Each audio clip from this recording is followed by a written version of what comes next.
नमस्कार, स्वागत आहे तुमचं मनीषाज किचन मराठीमध्ये। आज आपण करणार आहोत ढेमसे म्हणजेच दिलपसंद। काही भागामध्ये याला ढेमसे म्हणतात तर काही भागामध्ये याला दिलपसंद म्हणतात। अगदी आवडणारी भाजी आहे सगळ्यांना आणि एकदम सिंपल पद्धतीने ही भाजी करणार आहोत, तर अगदी आवडीने खाशाल आणि पौष्टिक अशी भाजी आहे। आणि चला सुरुवात करूया आजच्या रेसिपीला। तर बघू शकता या ठिकाणी मी सर्व साहित्य काढून घेतलेले आहे। हे 200 ग्राम ढेमसे आहेत, अगदी कवळे असे ढेमसे आहेत।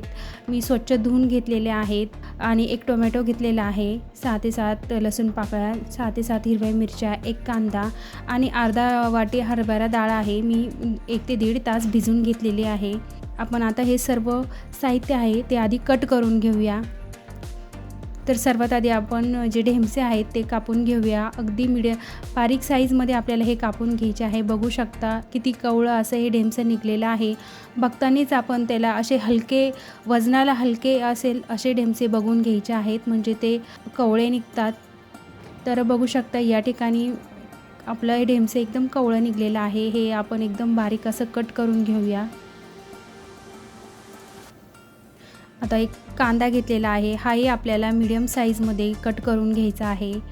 टोमॅटो आहे तेही आपण मध्यम साईजमध्येच किंवा मीडियम साईजमध्ये कट करून घेतलेला आहे। आता आपण एक मिरचीचं वाटण करूया किंवा ठेचा करूया। हिरव्या मिरच्या आहेत त्या मी तोडून खलबत्त्यामध्ये घातलेल्या आहे। आपण याचा ठेचा करून घेणार आहोत मिरच्या आणि लसणचा। यामुळे काय होतं, आपल्या भाजीला खूप छान अशी चव येते ठेचून मिरच्या टाकल्यामुळे। तुम्ही जर जास्त क्वांटिटीमध्ये भाजी करणार असेल तर तुम्ही मिक्सरला फिरवला तरी चालेल। तर अगदी हळूवारपणे आपण याचा ठेचा करून घेणार आहोत। तर बघू शकता अशा प्रकारचा मी मिरचीचा आणि लसणाचा ठेचा करून घेतलेला आहे। आता आपण लगेच भाजीला फोडणी देऊया। त्यासाठी मी कढई गॅसवरती गरम करून घेतलेली आहे आणि त्यामध्ये 2 मोठे चमचे तेल टाकलेलं आहे। तुम्ही तेल कमी जास्त तुमच्या आवडीनुसार कमी जास्त करू शकतात। तर तेल या ठिकाणी छान गरम झाल्याच्या नंतर आपण 1 चमचा मोहरी टाकून छान अशी तडतडून द्यायची आहे। मोहरी तडतडली की यामध्ये आता आपण जिरे घालून घेणार आहोत, 1 चमचा। जिरेही छान असे फुलून द्यायचे आहे। जिरे फुलले की आता यामध्ये आपण अर्धा चमचा हिंग टाकणार आहोत। हिंगामुळं काय होतं, आपल्या भाजीला खूप छान अशी चव येते। आता आपण यामध्ये जो एक कांदा आपण कट करून घेतलेला होता तो घालून छान असा परतून घ्यायचा आहे। साधारण 50% आपल्याला कांदा परतून घ्यायचा आहे।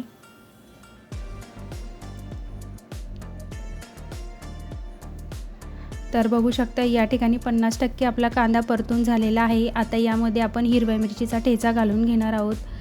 तर काय होतं, कांद्याबरोबर हिरवी मिरची परतली जाते आणि मिरचीबरोबर कांदाही परतला जातो आणि त्यामुळे आधी आपण कांदा परतून घेतला, त्यामुळे काय होतं, हिरवी मिरची टाकल्याच्या नंतर ठसकाही होत नाही।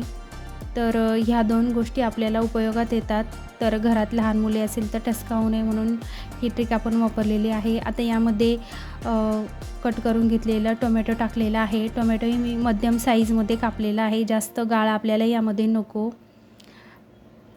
टोमॅटो थोडासा परतून झाल्याच्या नंतर यामध्ये आता आपण चवीनुसार मीठ घालून घेऊया आणि पुन्हा अर्धा 1 मिनिट आपण याला परतून घेऊया। तर साधारण 2 ते 3 मिनिट आपल्याला हे सर्व फोडणी परतून घ्यायला लागलेले आहे। आता यामध्ये टाकूयात आपण सुके मसाले टाकूया। यामध्ये 1 चमचा मी छोटा चमचा हळद टाकलेली आहे आणि 1 छोटा चमचा धना पावडर टाकलेला आहे। याच्यापेक्षा जास्त मसाले आपण यामध्ये घालणार नाही। आपण हिरव्या मिरचीचा पूर्ण वापर केलेला आहे, त्यामुळे आपण मसाले वापरलेले नाही। आता यामध्ये जे ढेमसे आहेत कापून घेतलेले ते टाकून एखादा मिनिट आपण याला परतून घेऊया आधी। छान असं परतून घेतल्याच्या नंतर आता आपण यामध्ये जी भिजवलेली हरभरा डाळ आहे तीही लगेच टाकून घेऊया, म्हणजे दोन्ही एकासोबत परतून होतात आणि सारखंच लेवलमध्ये ते शिजतात। तर आपण भिजवलेली हरभऱ्याची डाळ आहे, साधारण 2 तास मी भिजवून घेतलेली आहे।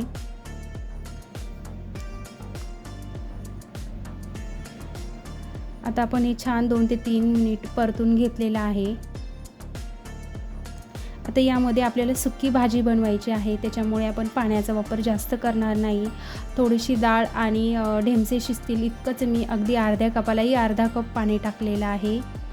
आणि आता पाणी टाकल्याच्यानंतर चांगलं असं हलवून आणि आपण 6 ते 7 मिनिट ह्या भाजीला कमी गॅसवरती वाफ काढून घ्यायची आहे. जोपर्यंत याचं पूर्ण पाणी संपत नाही आणि तेल सुटत नाही तोपर्यंत आपल्याला कमी गॅसवरती भाजी शिजवून घ्यायची आहे. तर एक 4 ते 5 मिनिटानंतर आपण आधी भाजी चेक करून घेऊया की कितपर्यंत डाळ आणि आपले ढेमसे शिजलेले आहेत. तर या ठिकाणी बऱ्यापैकी आपली भाजी छान अशी झालेली आहे, पण आपल्याला पूर्ण पाणी यातलं म्हणजे संपवायचं आहे किंवा तेल सुटेपर्यंत आपल्याला भाजी फ्राय करून घ्यायची आहे, म्हणजे याची जी चव आहे ती पूर्ण अशी छान येते. तर बघू शकता या ठिकाणी ढेमसे आणि डाळ बऱ्यापैकी शिजलेले आहेत. एक 80% आपले झालेले आहेत आणि एवढेच आपल्याला पाहिजे. तरी पण आपण अजून एखादा 2 मिनिट याला वाफ काढून घेऊया, म्हणजे पूर्ण यातील पाणी जळून जाईल आणि आपल्याला जशी भाजी पाहिजे सुक्की तशी आपल्याला मिळेल. तर आणखीन 2 मिनिट मी यावरती झाकण ठेवून वाफ काढून घेणार आहे.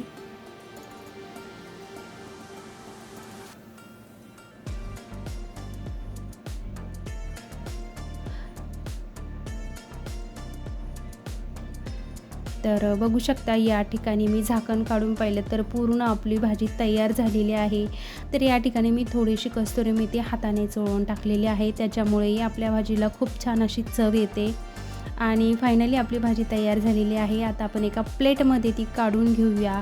ही भाजी तुम्ही फिक्कं डाळ भात भाजी आणि पोळी यासोबतही खाऊ शकतात किंवा तुम्ही भाकरी ज्वारीची भाकर बाजरीची भाकर कशासोबतही खाऊ शकतात. अगदी पौष्टिक अशी भाजी आहे, अगदी लहान मुलंही आवडीने खातील अशी भाजी आहे. तुम्ही पद्धतीची भाजी तुम्ही नक्की करून बघा, तुमच्या घरातही सर्व आवडीने खातील. तर तुम्हाला माझी आजची रेसिपी आवडली असेल तर माझ्या व्हिडिओला एक लाईक नक्की करा. चॅनलवरती आज नवीन असाल तर चॅनलला सबस्क्राईब करा आणि त्या पुढील बेल आयकॉनची बटन नक्की प्रेस करा, म्हणजे येणारे माझ्या ज्या नवीन व्हिडिओ येतील त्याच्या नोटिफिकेशन तुमच्यापर्यंत लवकरात लवकर येतील.